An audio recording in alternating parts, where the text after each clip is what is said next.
viewers don't hear it. It's all good. I can hear you perfectly. This is History Lesson, episode number 123. I'm with the legendary K Solo. Like I said, thank you so much for joining us this evening. Thank you for having me. We're going to take it all the way back and then all the way up and see what you currently are working on. But if you could take us back a little bit to where you were born and raised. I was born in Jamaica, Queens. So my history started basically in Queens, but Long Island too, because I would live in Long Island, and I would have to go back and forth. I went to John Adams High School and graduated from Central Islip High School. Started rapping in the early '80s. My cousins would go to the Bronx. They're from the Bronx, Edenmore Projects.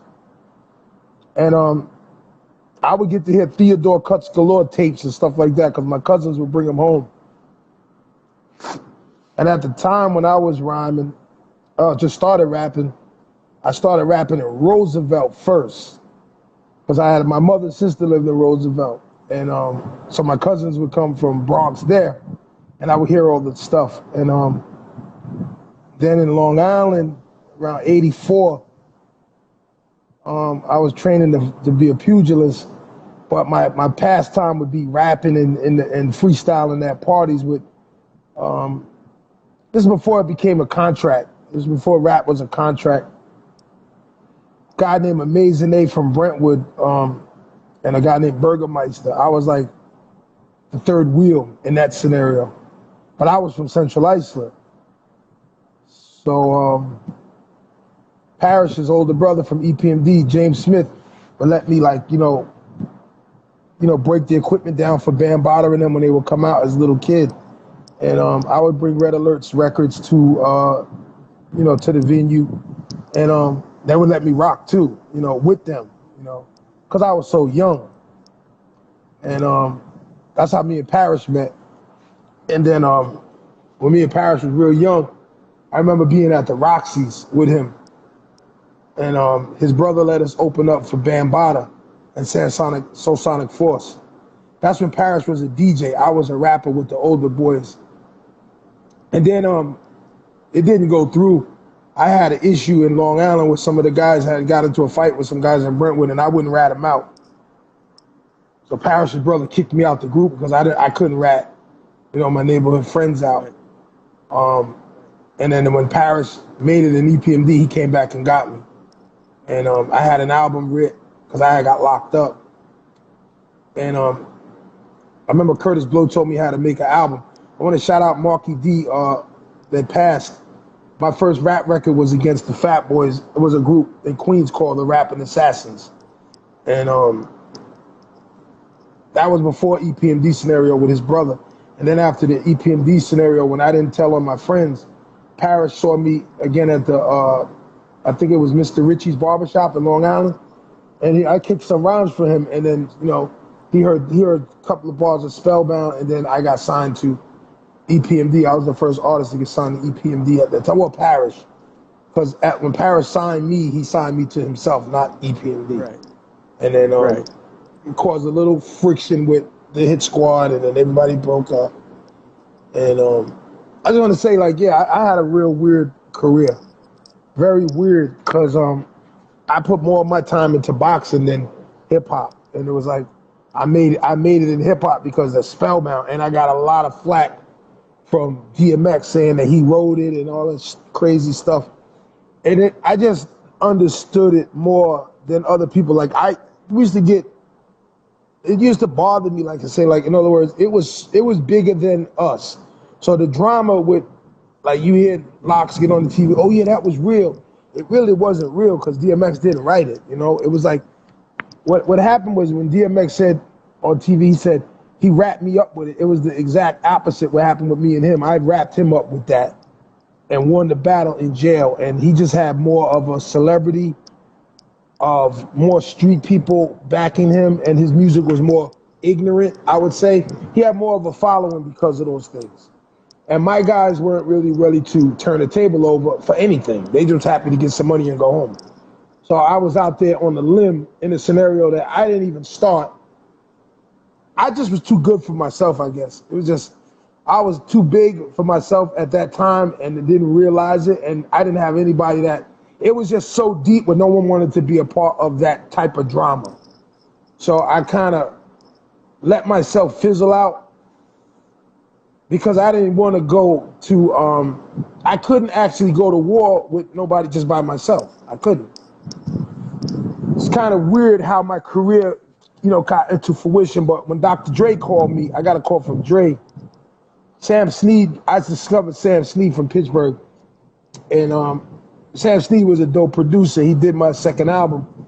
And he didn't really get any money for it. So, you know, we were more like game to go and explore other options, not just sit around waiting for E.P.M.D. Because when the money that came with E.P.M.D, it was just, their thing was falling apart. Right.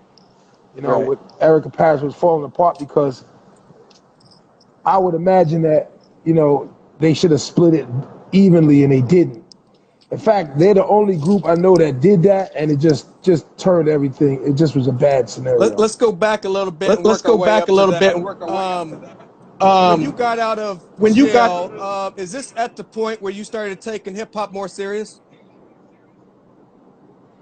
Yeah, because when I couldn't box no more and I got locked up for this assault that I had, that I got caught up with, all kind of things started happening for a young kid of my age. I didn't really understand the politics in Black America. I never thought Black America was powerless. You know what I'm saying? I was thinking like, cause you know, when you look at your mother and your father played in the band and you saw your cousins, you felt power. So when I got out there, I saw Black people didn't have power when I actually got out there and understood as a grown, you know, individual who understood I understood boxing and I understood the fighting and psyching people out. I did that well. I came from a boxing camp that trained Emil Griffin and Sugar Ray Robinson. So my boxing history and family was very, very profitably rich, very rich in boxing. I was grooming to be the next Muhammad Ali or the next Sugar Ray Leonard. I was groomed to be that. And I was on my way to doing that too when I beat Tony Malloy in '84. I just had a different opinion when I seen Muhammad Ali shake it. I had a different opinion when I started doing the history on my heroes and seeing how they ended. And I know that I had a quick temper because I was West Indian too, so I was very light-skinned and I would always have issues with being quick, fast on my heels and my mouth. And I was very fast with my hands and my head. I was slick-headed. I was just quick. So when I would have an issue, my thing was settle it that way because I'd knock somebody out or they'd feel my punching power and they would retreat and go get a gun or something. That would be my out. You know, fighting was my out. And when, you know, when I made these scenarios in hip hop and I made these splash and I became big, it kind of scared me and made me not want to do it anymore. Because I didn't understand how you could get into a situation and you couldn't handle it. I'm from beat back boop. I was from that. I was from handling it or outdoing a person and outthinking them. I wasn't into this new thing in Black America where you fight each other and white America watches and gets paid for it and everybody goes home with nothing. I never understood that. And I still don't understand it to this day. I'm not really accustomed to it. But okay, it's cool. That's what hip hop is, and I have to accept that. Right? You know, I'm not hip hop by myself. I have to understand that. You know what I'm saying? But I didn't understand that in the beginning. Right? You know what I'm saying? You said Paris came back and got you. At this time, were you making demos? And no. Okay. No. My whole thing was I had money for that, and my thing was, you know, I was just raw. I was one of those kids. I would beat on the table and just rhyme. I was in jail. And that's all I did to pass time. And the bad thing about that was being in jail, like my grandmother told me, she said, well, it's kind of your fault. And I said, why? She said, you should have never been there. You know, I was like, to meet people like that, I would have never been in jail. They would have never had the claim to say they heard anything. Right. You know what I'm saying? And you know he's lying too. You know, like when people say that, oh, he said he, you know, think about it. What did he ever do that's similar to that in style? Comparison, nothing. It was like, it's just that he couldn't beat me physically. He couldn't, you know, he just didn't have it. And then he had to be a genius in the sense of go get with some guys that you can hide behind, and then you can live it out. Right. And then my guys being at Def Jam fighting each other, and then he being at Def Jam, it was like they just spun everybody. You know, and I applaud him. Like, you know, as a fighter, I could be like, woo. You know, and I look at my guys kind of sour faced because you guys were here, and then you let it get to the point where you're not there and he's there. So it kind of put a bad taste in my mouth because I'm not used to losing. And then you know, and I brought Redman up too. Like Redman, you know, time for some action, boxing. Redman was around me a lot, and you know, he really didn't have. I didn't want him involved neither at that point because politics wasn't there, right? You know, and then I put Keith Murray on, and then Keith Murray it was just crazy, bro. It was just. Then I got blamed for even breaking E.P.M.D up. It was just. I just never experienced anything like black people's politics ever. I just never experienced it. And I'm not saying it in a bad way because they don't have a choice but to be who they are and where they come from. I was raised by Italians, you know, like Mike Tyson. Our godfathers came from St. Nick's Arena boxing. I learned all of these tricks from a lot of Italian people, old gangsters, old mobsters, taught us how to play two hands against the middle, how to psych opponents out with, you know, different tactics, you know, what we call distraction tactics, you know. So my boxing abilities were in hip hop, and I was clever to the degree, but when it came to actually executing a scenario where we would stand and nobody wanted to do it. Right. You know what I'm saying? And that's what I mean about culture. Our culture is a little off because if Wu-Tang is different now, if you do something to Spec the Deck, they're gonna stomp you out. All of them. We didn't have that. And that's why I was telling people, everybody was like, oh, you got it. I was like, it's not like that. This is a business deal that's not gonna really, because this is not that. Right. You know, I knew it wasn't that. You know, going in, I knew it wasn't that. It's a facade. People thought, perception-wise, that's what it was, but that wasn't that. Right. You know what I'm saying? Because if it was that, you know, there would have been like, think about it. You're with a group that they don't even do records together. I never did a record with DOS Effects. I never did a record with Redman till I got out of Death Row. That's not a crew. That's a perception of a crew. You know what I'm saying? So, and I'm not mad at it either. I'm cool. Just don't bullshit me. Tell me what it is so I know. Because I don't have an issue with it. You know, especially now. I went back to school. You know, I put new twisters on the screws. You know, I had to reinvent myself. You know, because I was like, after Dr. Dre, the only attention I got out of his squad is when I got out of there, and then I did the record with Redman. It was like very weird. Black people's politics to me is very weird. Right. You know, always been. And I'm a history major too, so when I started looking at the history of black culture, this is what it was the whole time. I just didn't realize it. Right. Was Knick-Knack Paddywhack your first time on wax? No, my first time on wax, I did a record with JVC Force, the first Spellbound, which was a Michael Jackson sample, and they pressed the 12-inch, but it didn't go. I got signed to E.P.M.D. and they didn't push it. Yeah, I was with JVC Force. Me and Keith Murray was rhyming with JVC Force first. Okay, can you take me back to that before we work our way up to Knick-Knack Paddywhack? Yeah, so me and Keith Murray and my man Moses, Black Floyd, we was going over there to JVC Force, and then we had another guy named Mark Oliveira who had a deal on MCA. We would go to Wine Dance with him. We would either try to figure out, which one we were gonna do. And then when I met Paris at the barbershop, I had a whole album done already, so it was the thing to do. You know, it worked. You know, it just didn't work for a long time. It worked for a while. And then JVC Force did that record after they did Strong Island, but they didn't have a big following the record label. So E.P.M.D was with Def Jam at the time. No, they was Sleeping Bag. And after they got signed to Def Jam, I was the first artist, and I came out on Knick-Knack Paddywhack. I spelled bird wrong. Dyslexic, not really realizing I did it because I just ran my mouth, just happy to be in the studio. Right.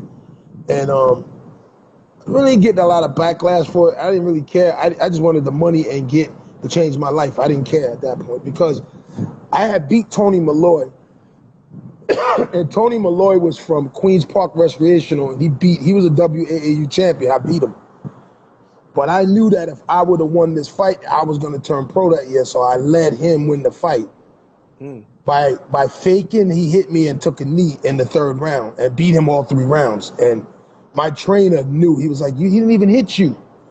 But I knew what I was doing. I knew that to see Ali do that, to go through what Ali went through, and I knew when I seen him fight Larry Holmes, and he just, I knew it. I was like, yeah, this is happening again. It happened to Joe Louis. It happened to him. It happened to Jack Johnson.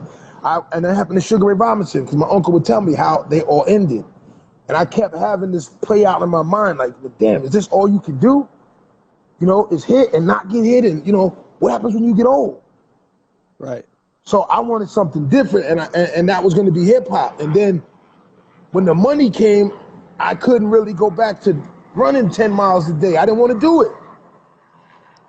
I just didn't have the hunger for it no more. So, you know, I was in a very, very ill scenario.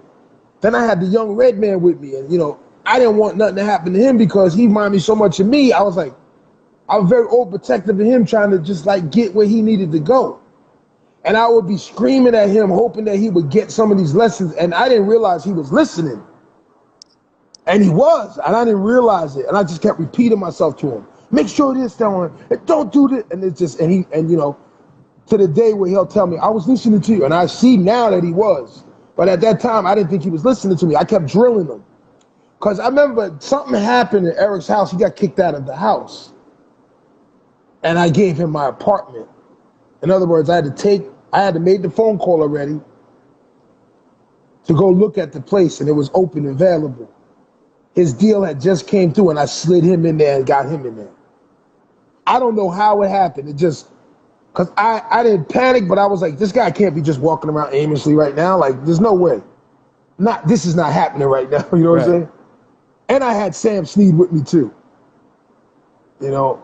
And then I brought Murray over to Eric Sherman's house. But I always knew that if anything would go down, because me and Murray were competition, we didn't get along all the time. So I knew if I put Keith Murray where I put him, if anything would come out and somebody was sidewinding, I'd find out by Murray. Because he would be excited to tell me, get it? And it worked out just like that. He got an interview and started running his mouth, and I was like, oh, okay, cool. I just wanted to know.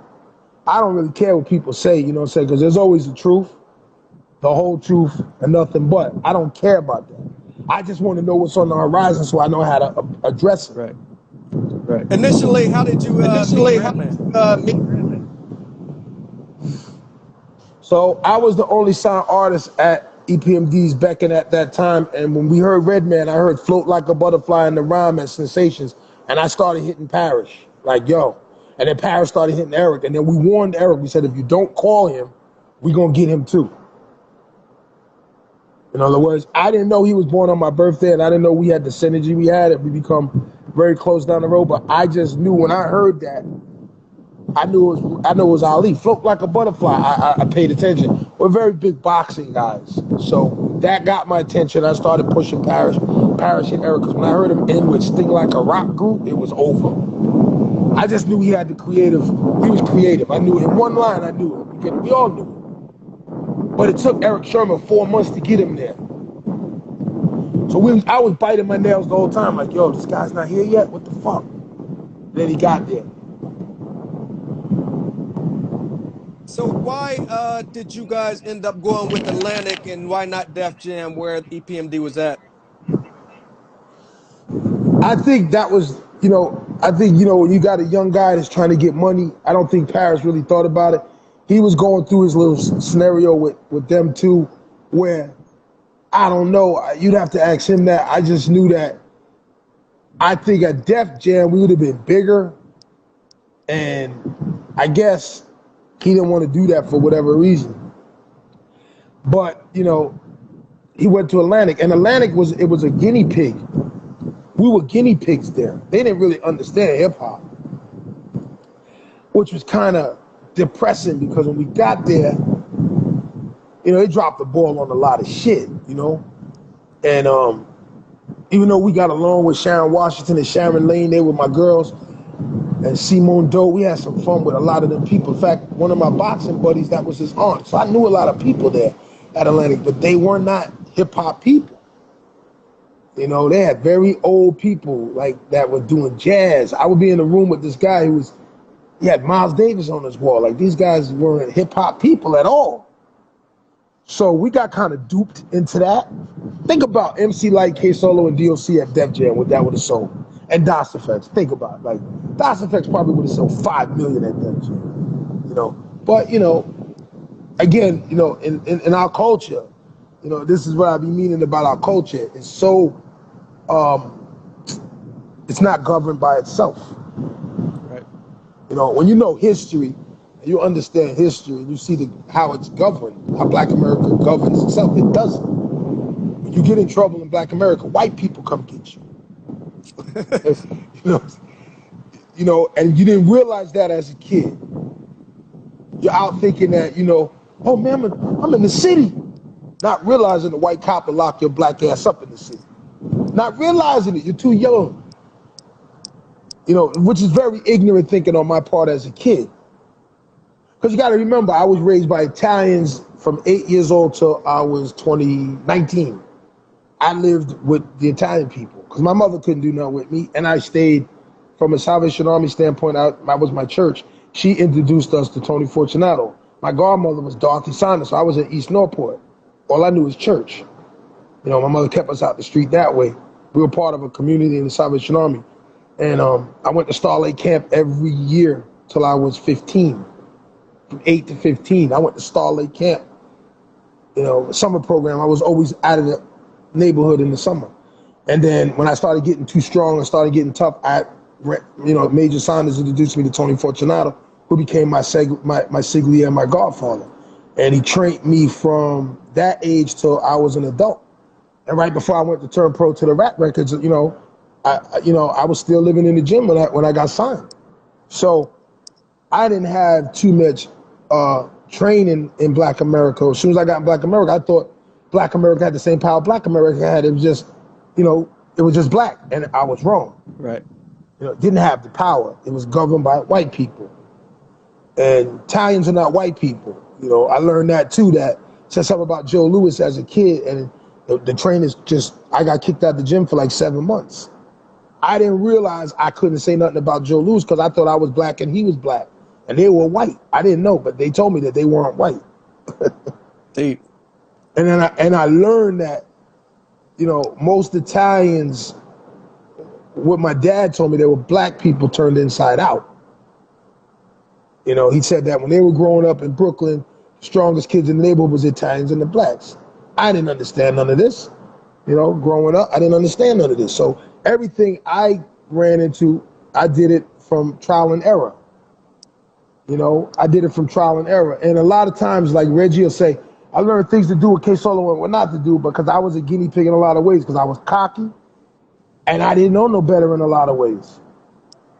You know what I'm saying? I did, and I didn't. I had to learn everything out.